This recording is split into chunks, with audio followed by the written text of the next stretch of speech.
I can. This is the word. The word is now. Whatever you say you're going to give, now. Whatever you say you was going to do, now. Whatever you plan on bringing, now.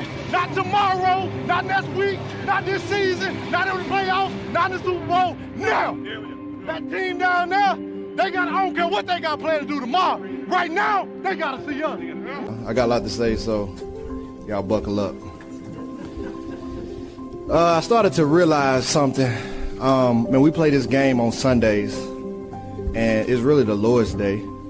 And when the day we should be worshiping the Lord, a lot of times the players are getting worshiped, and we get to go on this ball field. So since so many of us didn't get to go to church today, I have a word that I want to share. I know this is a little untraditional, so like I said, buckle up. Revelations 3:20 says, "See, I stand at the door and knock. If anyone hears my voice and opens the door, I will come in and dine with him and eat with him and he with me." I want to tell y'all about a knock that I heard this week. A lot of people don't know this, but on Friday, my daughter, she's 4 years old, she had her third epilepsy seizure attack. It's my same daughter who survived retinoblastoma. She's been totally cleared of that, but she had her third seizure, and it's been almost 2 years. She was about a month away. If she would have had no seizures for one more month, then she would have been off the medicine, but now we have to start that clock all the way over. It was on Friday when a bunch of kids were over at the house and she was playing, and I noticed something was off. And I told her mom I thought she was having a seizure. Her mom is pretty good. She saw it, my wife, and we took her in her room, didn't want to cause a scene. And she started to foam at the mouth, and it was her worst seizure. For 30 minutes, she seized. She wouldn't come, and we had to call the paramedics. They came, and so over the course of time, it ended up being a total of 30 minutes. They got her in. My wife got in the paramedics with her. I got behind them driving. You can imagine all the thoughts that's racing through your mind. The last sight you see of your daughter, she's totally out of it. Got to the hospital, and my wife told me that my daughter stopped breathing in the car twice.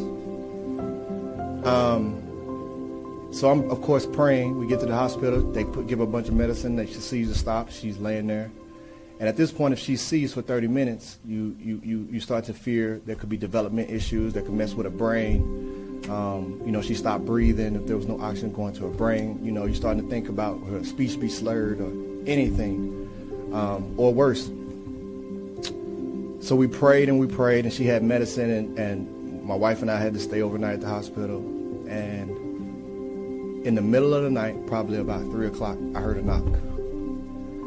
And the knock was my daughter. I prayed for her. I said, God, let this just be an attack from the enemy that's just trying to be a distraction, and let him have overplayed his hand, and my daughter come back stronger than before. When I heard my daughter talk in the middle of the night, my daughter, she doesn't have any development issues, praise God. She doesn't have any slurred speech, prior to this. She woke up talking clearer than she was talking before. Now, anyone who deals with epilepsy knows that it takes a few days for them to come back. They usually can get back to normal wherever they were, but it takes a couple of days. They're groggy. It's a lot because what their body is like, it's like the TV just staticking in their brain. She was talking clearer than before. It was 3 o'clock, and we heard her talking. We let her talk for about 20 minutes and said, "Hey, baby, it's nighttime. Let's go back to sleep." And I just prayed. I started saying, "Praise God, praise God." The next morning, when she got up, my daughter was so sharp. She was able to talk to me and her mom. I mean, clear conversation. She's sharp for a 4-year-old. No stuttering. All her words clear. And my daughter, like I said, my daughter is already sharp. She was sharper than before. And if any of you were able to have a conversation with my daughter, you wouldn't know anything had ever happened.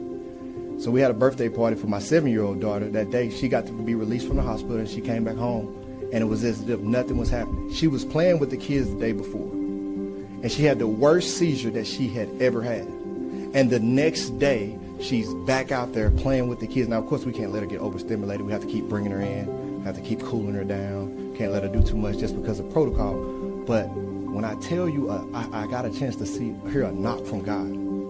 And what I want to share is we get to play this game, and it's great. And there's so many amazing things that happen in that game.